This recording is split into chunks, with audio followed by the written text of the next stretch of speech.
আপনারা অনেক সময় বলেন যে হুজুররা কেবল আসমানের উপরের কথা, কবরের কথা, আখিরাতের কথা আর মাটির তলের কথা নিয়ে ব্যস্ত হয়ে আছে। আরে ভাইয়া, এটুকু ব্যস্ততাই তো অনেকের মধ্যে নাই, বাকি ব্যস্ততা তো আছেই। একটা অটো ঠিক করে দেওয়ার জন্য তো মিস্ত্রির অভাব নাই, একটা সিএনজি ঠিক করে দেওয়ার মতো মিস্ত্রির তো আব্বা অভাব নাই। একটা কৃষক যে তরকারি করে, আমার বাসার পাশে ফুলকপি পাতাকপি যে লাগায়, আমি তাকে দেখছি বহুদিন।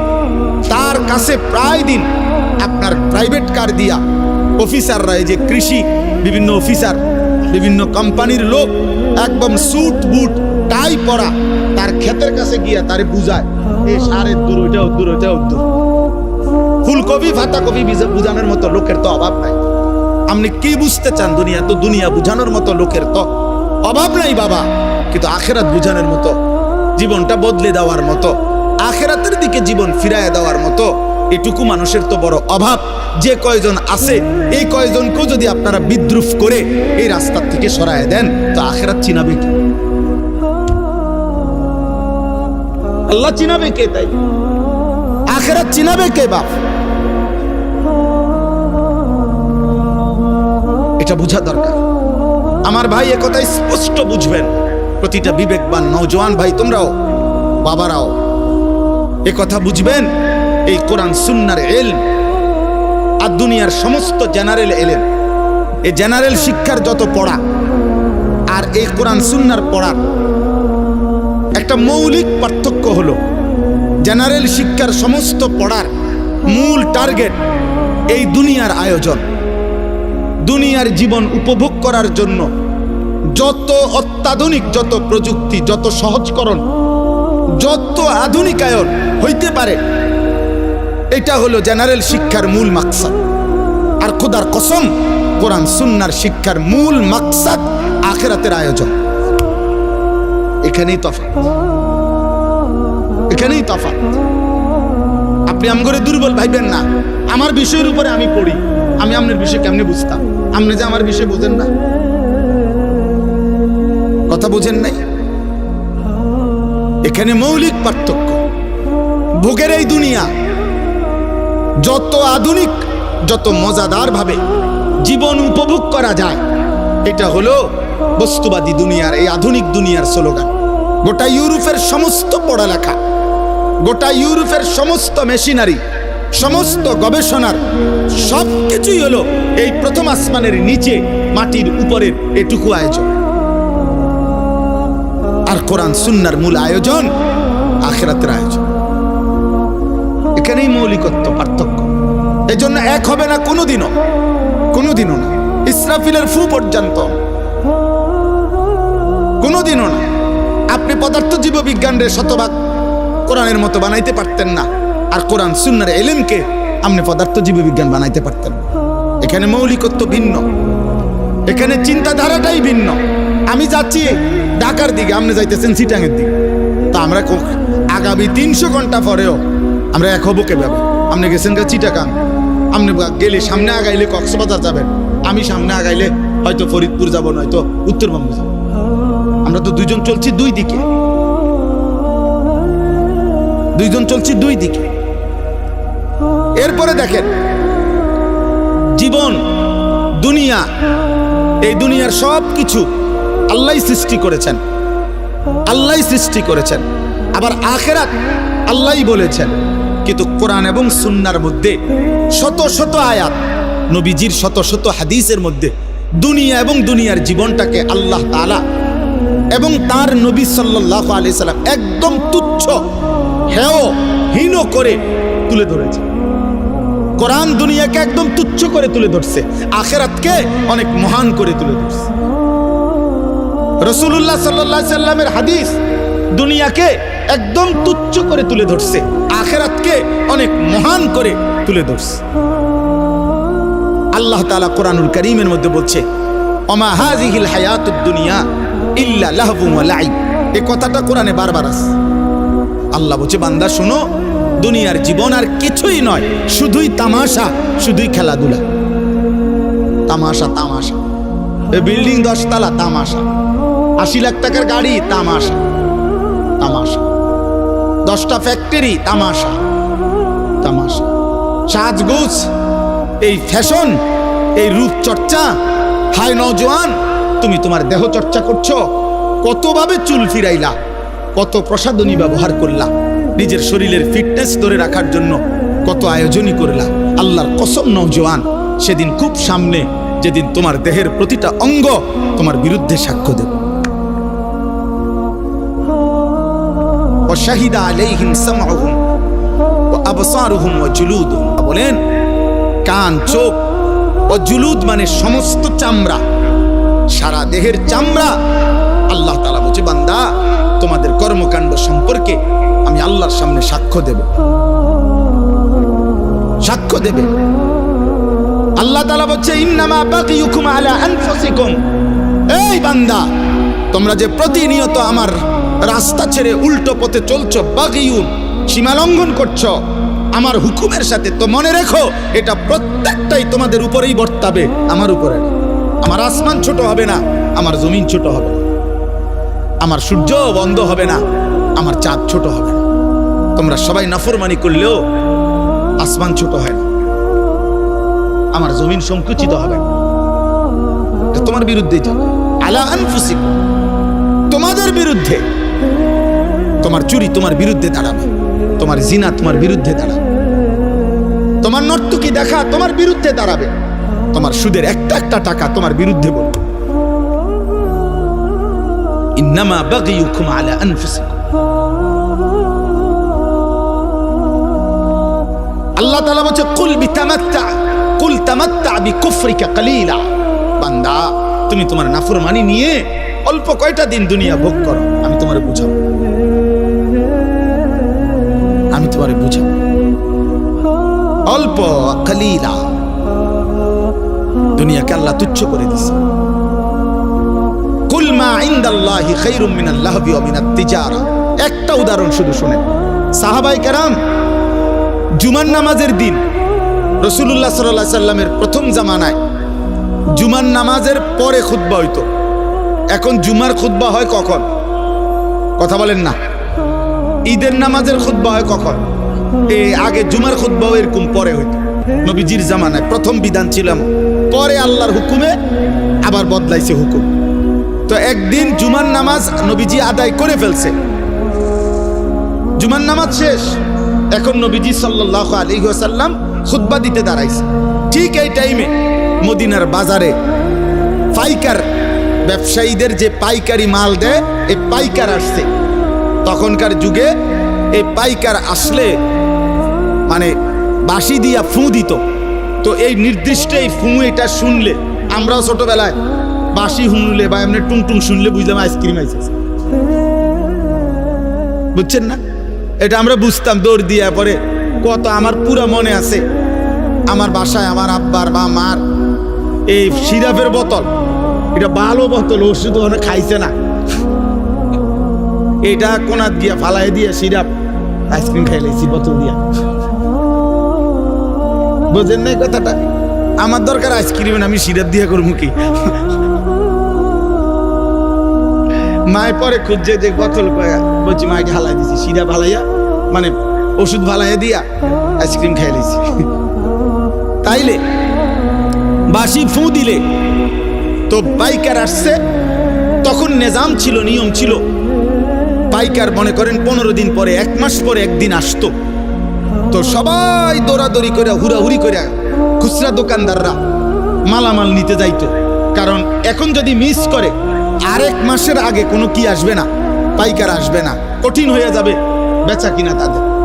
তো ঘটনা চক্রে এই সাহাবাদের মধ্যে যারা এই মদিনার বাজারের ব্যবসায়ী, উনারা ওই বাঁশির ফু শুই না, উনারা ভাবছে নামাজ তো শেষ, শুধু খুতবাটা বাকি। আমাদের অনেক ভদ্রলোক দেখেন না, অনেক ছেলে, অনেক বাবা জুমার নামাজের সালাম ফিরাইলেই বাইর হয়ে যায়। পরের 4 রাকাত নামাজ যে সুন্নাত, এই পরের 4 রাকাত সুন্নাত নামাজ উনি বুঝছে যে হুজুর যেহেতু বেকুব এবং সামনের কাতারের লোকগুলা যেহেতু বোকা আহাম্মকগুলা, এই জন্য এরা 4 রাকাত পড়ে। সালাক মিয়া বাইরে চলে যায়। আচ্ছা, আমনে সালাকি নিয়ে আমনে যান, আল্লাহ ভরসা, গিয়া বাতে তো খান, আমরা বাতে খাই। জুমার পরে কোনো আমরা চিরা খাই না, এটা মনে, আমরা কোনো বন খাই না, আমরা বাতে খাই। আল্লাহর রহমতে আশা করি আমনেতে ভালোই খাই। হ্যাঁ না, উনারে শয়তানে কামড়ায়, ইবলিসে উনারে কামড়ায়, উনারে কিরমিয়ে কামড়ায়, উনি সাথে সাথে বাইরে হয়ে যায়। বোকা মানুষ বেটা, কি বুঝাইতে চাইছেন? ইমাম সাহেব বেওকুফ। ইমাম সাহেবের বাপের কান থেকে 4 রাকাত নামাজ আনছে, এটা যদি কোনো কোরআন সুন্নাহ অনুমোদিত না হয়, এটা রাসূলুল্লাহ সাল্লাল্লাহু আলাইহি সাল্লাম সাহাবায়ে কেরাম যদি না পড়তেন, তো এটা ইমাম সাহেব বছরের পর বছর একটি ভুল বেহুদা জিনিস পড়ে। এটা তা আপনার বিবেকে ধরে না? এটা আপনি বের হবেন কেন মিয়া? কেন খামখেয়ালি করবেন? জুমার নামাজ কি 2 রাকাত? কথা বলেন, জুমার নামাজ 2 রাকাত, তাইলে 2 রাকাত পড়বেন কেন? আল্লাহ আমাদেরকে বুঝ দান করে। চলেন তো, এই সাহাবীরা, এই যাদের কথা বলতেছিলাম, উনারা করছেন কি? ওই বাঁশির আওয়াজ শুনে, খুতবা না শুনে চলে গেছেন। ওনাদের হিসাব হইল পরে তো আর মাল পাইতাম না, কষ্ট হয়ে যাবে, তাইলে তো ব্যবসা ক্ষতি হয়ে যাবে। এ শুধু তারা গিয়া মাল কিনছে। খোদার কসম, কোরআন শরীফের মধ্যে আল্লাহ তাআলা একটা পূর্ণাঙ্গ সূরা নাজিল করছে, সূরা জুমআ, এবং ওই সূরার মধ্যে লাস্ট আয়াতে আল্লাহ নিজে বলছে, ওয়া ইযা রাআউ তিজারাতান আও লাহওয়ান ফাদ্দু ইলাইহা ওয়া তারাকুকা কাইমা। আল্লাহ অবাক হয়ে গেছে। আল্লাহ বলতেছে, বন্ধু, আয় হায়, আপনার সাহাবীরা এটা কামটা করলো কি? তারা তাদের এই ব্যবসা, এই কথার সাথে আল্লাহ একটা শব্দ ব্যবহার করছে, আও লাহওয়ান, তারা তাদের এই ফালতু দুনিয়ার জন্য আপনার এই খুতবা ছেড়ে দিল আর আপনাকে দাঁড়ানো অবস্থায় রেখে চলে গেল। হায় হায়, কামটা করলো কি? কাজটা করলো কি? এরা গেল কেন? আল্লাহ রীতিমতো অবাক হয়ে গেছে। মহান আল্লাহ বলেন, বন্ধু, কাজটা করলো কি? ওয়া তারাকুকা কাইমা, আপনাকে খুতবা অবস্থায় রেখে চলে গেল। কিসের জন্য গেল? ব্যবসা। আও লাহওয়ান, এই তামসা। এই আল্লাহ বলছে তামাশা। সাহাবায়ে কেরাম ফুটবল খেলতে গেছিল, কথা বলে না? সাহাবায়ে কেরাম ফুটবল খেলতে গেছিল, সাহাবায়ে কেরাম মোবাইল টিপতে গেছিল। আপনার মনে হয় এটা? সাহাবায়ে কেরাম কোনো ফালতু কাজে গেছিল, বিয়ের দাওয়াতে গেছিল? তাইলে হালাল ব্যবসা, এমনও তো না হারাম ব্যবসা, এটা ওনাদের হালাল ব্যবসার কাজে গেছে। আল্লাহ তাআলা বলছে, হায় হায় হায় হায়, করলা কি? খুতবা ছেড়ে দিয়ে, রসুলের জবান থেকে খুতবা শোনা বন্ধ করে দিয়ে তোমরা তোমাদের এই তামাশায় চলে গেলা, তোমাদের ব্যবসা করতে চলে গেলা। এবার আল্লাহ বলেন, কুল, হে নবী, আপনি বলে দেন ওদেরকে, মা ইনদাল্লাহ খায়রুম মিনাল লাহবি ওয়া মিনাত তিজারা। এই খুতবা শুনলে তোমরা যেই নেকি আল্লাহর কাছ থেকে পাইতা, আল্লাহ বলে, খোদার কসম বান্দা, তোমাদের এই হাজার লক্ষ কোটির ব্যবসা এবং তামাম দুনিয়ার এই তামসার চাইতে খুতবার দ্বারা আল্লাহ যা দিত তা অনেক ঊর্ধ্বে, অনেক ঊর্ধ্বে, অনেক ঊর্ধ্বে।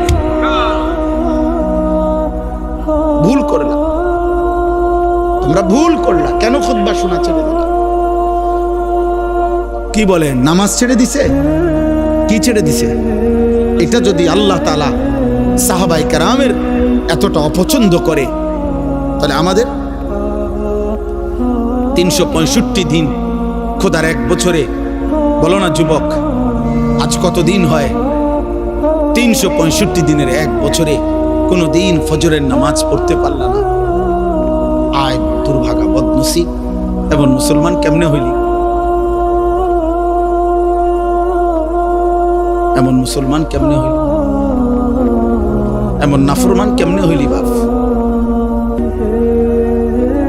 365 দিনে, খোদার 1 বছরে একদিনও মনে পড়ে না।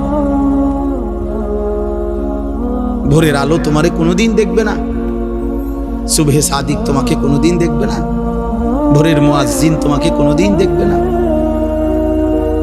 আহ,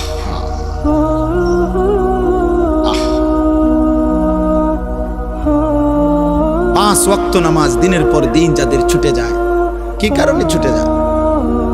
বলেন না আব্বা, কি কারণে ছুটে যায়? কি কারণে ছুটে যায়? কি দোকানদারি করে লাইছেন এক একজন, কি দুনিয়া উল্টাইছে জানি না। আপনাকে কার ঘরে কি আছে মিয়া? সোফা 1 সেটের বেশি তো বেশিরভাগ ঘরে 2 সেট সোফা নাই। এটা তো আমার ঘরেও আছে। মিয়া কি বেশি কামাই করে ফেলছেন দুনিয়া মিয়া?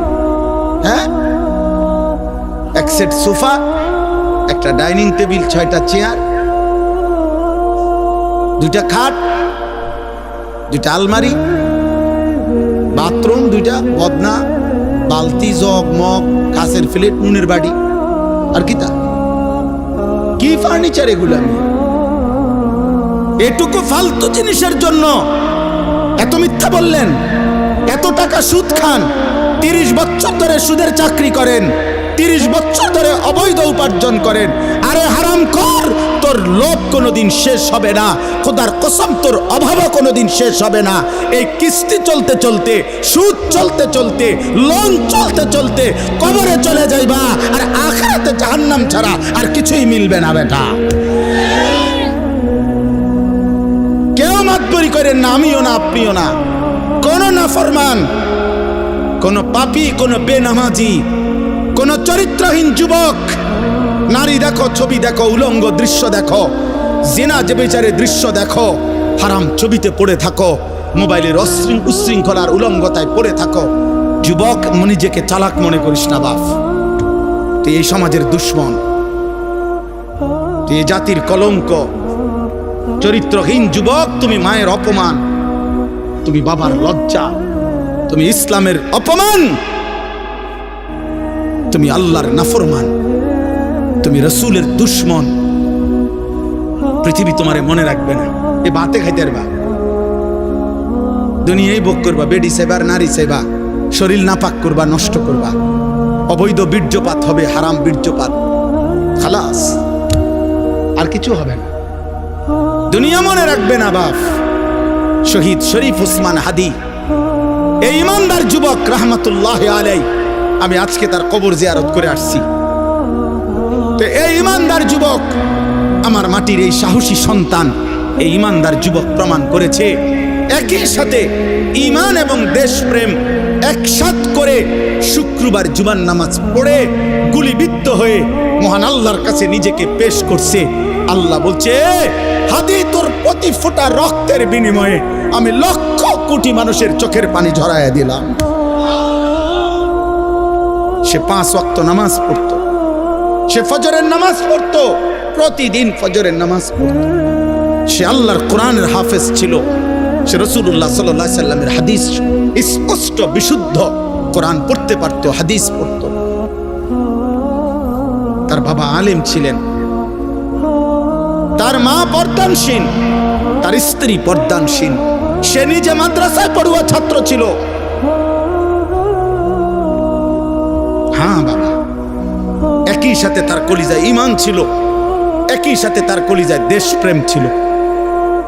জমিনের মাটির প্রশ্নে, স্বাধীনতা, সার্বভৌমত্ব, আজাদির প্রশ্নে সে একাই বলছিল যে যদি দেশের একটা মানুষও যদি না বলে, তারপরেও ভারতীয় আধিপত্যবাদের বিরুদ্ধে আমি হাদি একাই বলে যাব, প্রয়োজন আমার জমিনের 1 ইঞ্চি কাউকে নিতে দেব না।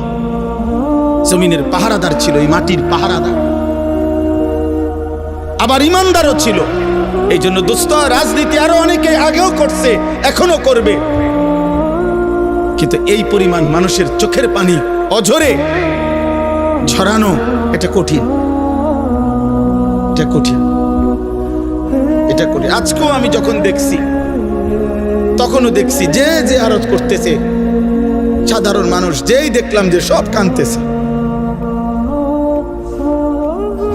সব কাঁদতেছে।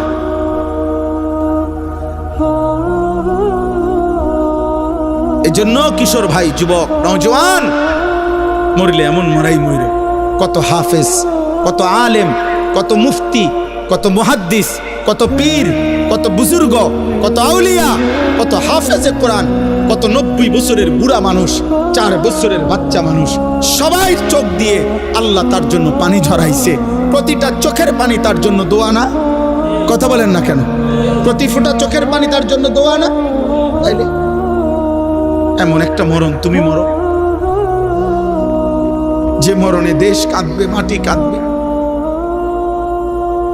যে মরণে কোটি মানুষের চোখের পানি ঝরবে। ঈমান এবং দেশপ্রেম একসাথ করছে সে, একসাথ করেছে। মাতৃভূমির প্রতিও তার অগাধ ভালোবাসা ছিল। ঈমানের প্রশ্ন সে আল্লাহ তাআলার আনুগত্যশীল বান্দা ছিল। আলহামদুলিল্লাহ, আল্লাহ তার কবরকে নূরে নূরে মুনাফফার করে দেন। আল্লাহ তাআলা আমার উসমান হাদি রহমাতুল্লাহ আলাই এই সন্তানের প্রতি ফোঁটা রক্তের বিনিময়ে আল্লাহ লাখো কোটি যুবক তৈরি করে দেন। এবং এটা হবে ইনশাআল্লাহ, এটা হবে, এটাই হবে ইনশাআল্লাহ। কারো চক্রাঙ্গানি, কারো ষড়যন্ত্র, কারো কোনো কিছুতেই আমার মাটির ইমানদার যুবককে 1 ইঞ্চি আজাদি, আমার কাটা তার আমার সীমান্তের 1 ইঞ্চি মাটি ইনশাআল্লাহ পার্শ্ববর্তী বেঈমান নিতে পারবে না ইনশাআল্লাহ। এটাই সত্য, কোনো সন্দেহ নাই। মনে রাখো যুবক, তুমি প্রয়োজনে লড়বা না, কিন্তু ইমানদার যুবক লড়বে, তুমি দেখো। এজন্য তোমরা, আমি অনুরোধ করছি কিশোর যুবক ছেলেরা, নারী দেখতে দেখতে, ছবি দেখতে দেখতে, উলঙ্গ দৃশ্য দেখতে দেখতে, আরে বেটা চটপুটি খাইতে খাইতে 8 ঘন্টা শেষ করিস না বেটা। একটা চটপুটি খাইছে বেটা, বন্ধুদের সাথে আড্ডা দিছে 8 ঘন্টা। এই 8 ঘন্টা কি করছে অপদার্থ বলতে পারবে না কি করছে। কিরে ভাই কি করছে ততক্ষণ? আড্ডা দিছি। আর কি আড্ডা দিছ? আড্ডা দিছি, নারী দেখছি, মোবাইলে ছবি দেখছি, তার ফাঁসাত লাথি দিছি, তার শার্ট টাইনা ধরছে, তারে ঘুষি দিয়ে লাইছে, ওই তোর চুল ধরে টান মারছে। কি রে এরম করস? আমরা ফ্রেন্ড, তো ফ্রেন্ডে বুঝি আরেক ফ্রেন্ডরে লাথি দেয়। তো দুইটাই তো অপদার্থ ফ্রেন্ড, দুটাই তো প্লাস্টিক। এটা কোন ধরনের ফ্রেন্ড? একটা লাথি দাও, ফালতু কোথাকার। তাহলে বলেন মিয়া, জীবন মানে শুধু দুনিয়া উপভোগ করা? আখিরাতের ফিকির কে করবে? কবরের ফিকির কে করবে? পরকালের ফিকির করবে কে? এই জন্য আমি আপনাদের কাছে বলি, আমার মূল বক্তব্য এটা, আমাদের কোরআন সুন্নাহ ইসলাম, আমাদের নবীর মেহনত, উলামায়ে কেরামের মেহনত, এই ওয়াজ, এই মাহফিল, এই জুমার বয়ান, এই সমস্ত আয়োজনের মূল মাকসাদ আখিরাতের আয়োজন। কিসের আয়োজন বলেন না? আল্লাহ তাআলা দুনিয়াকে তুচ্ছ করে ধরছে, বলছে লাহবুন, তামাশা, তামাশা। সাহাবাদেরকে বলছে, সাহাবারা হালাল ব্যবসার মাল কিনতে গেছে, আল্লাহ বলছে তামসাদ গে লাগা। অথচ আসলে কি তামসা এটা? কিন্তু আল্লাহ তাআলা সাহাবাদেরকে বলছে যে তামসাদ গেলা কেন খুতবা ছেড়ে? দুনিয়াকে আল্লাহ বলছে তামাশা। নবী সাল্লাল্লাহু আলাইহি ওয়াসাল্লাম বলছেন, একদিন নবীজি সাল্লাল্লাহু আলাইহি ওয়াসাল্লাম একটা কান কাটা মরা ছাগল, কান কাটা মরা ছাগল সাহাবাদেরকে দেখাইয়া বলছে, তোমরা কেউ আমার থেকে 1 দিরহাম 1 টাকা মূল্যে এই কান কাটা মরা ছাগলটি কিনবা? তো সাহাবারা বলছে, লা নাখুযু হাযা বিদিরহামিন, ইয়া রাসূলুল্লাহ, 1 টাকা মূল্যেও, মানে 1 দিরহাম মূল্যেও আমরা এটা কিনবো না। এটা কিত্তাম কিনবো? এটা তো কান কাটা মরা, এটা দিয়ে আমি করবো কি? আল্লাহ নবী সাল্লাল্লাহু আলাইহি ওয়াসাল্লাম বলেন, মুসলিম শরীফের হাদিস, নবীজি বলেন, ফাওয়াল্লাহি লাদ দুনিয়া আহওয়ানু ইনদাল্লাহ মিন হাযা আলাইকুম। আল্লাহর কসম সাহাবীরা, এই কান কাটা মরা ছাগল তোমাদের কাছে যতটা নিকৃষ্ট, খোদার কসম আল্লাহর কাছে দুনিয়াটা তার চাইতে বেশি নিকৃষ্ট।